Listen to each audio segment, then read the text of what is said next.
माहित नाही, पण सरांनी ज्या संयमाने ते एक चित्र काढलं, माझी सही आहे,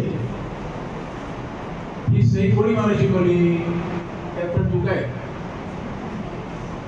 एक माझ्या मित्राचा मुलगा आला माझ्याकडे, आपले डोमाळे साहेब अतुल डोमाळे, तुम्ही त्यांची कार्यक्रम घेतला.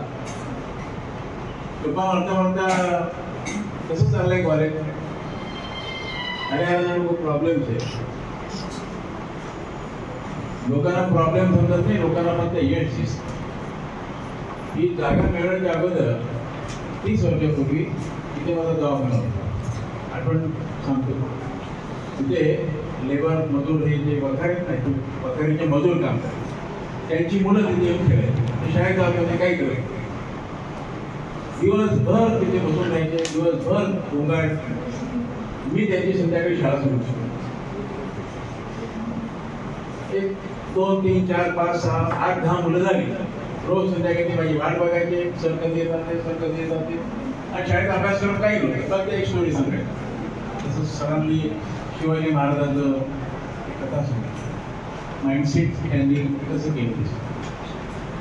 अशा वेगवेगळ्या त्या माझ्या गोष्टी सांगायच्या. त्यांना सवय झाली माझं दवाखान्यात यायची. मी बदनाम झालो. का बरं बदनाम झालो?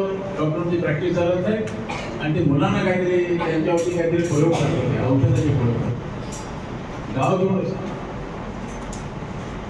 मला काही मित्रांनी सांगितलं आहे, राठोड माझे मित्र आहे, तर आम्ही दोघांनी एकत्र एकाच करा. मला गावामध्ये चर्चा आहे तुझी. तुला काय चर्चा? ते कशात मी कोणाला घेऊन बसतो, तुला तुम्हाला नाही करणार, तुम्हाला कळणार नाही. मी माझा वेळ घालवतोय, माणसाच्या डोक्यावरती घाण काढण्याचं काम मी करतो. माणसाच्या अंगाचा रोग मी नाही काढणार म्हणा, त्याच्या मेंदूत मला जो काही रोग येतो काढायचा आहे. गरीबाची मुलं आहेत, आम्हालाही करणारे माणसे आहेत, त्याच्यात वेगवेगळ्या स्टोरीज आहेत. म्हणजे तुम्हाला नंतर कधी पण लक्षात घ्या. मग तिथून सुरुवात झाली. मग मी रात्री घरी जायचो, त्यावेळेस हॉटेलमध्ये काम करणारी मुलं 12-12:30 नंतर रस्त्यात फिरायची. 1, 2, 3, 4 अशी मुलं गोळा केली आणि अहिल्याबाई चौकामध्ये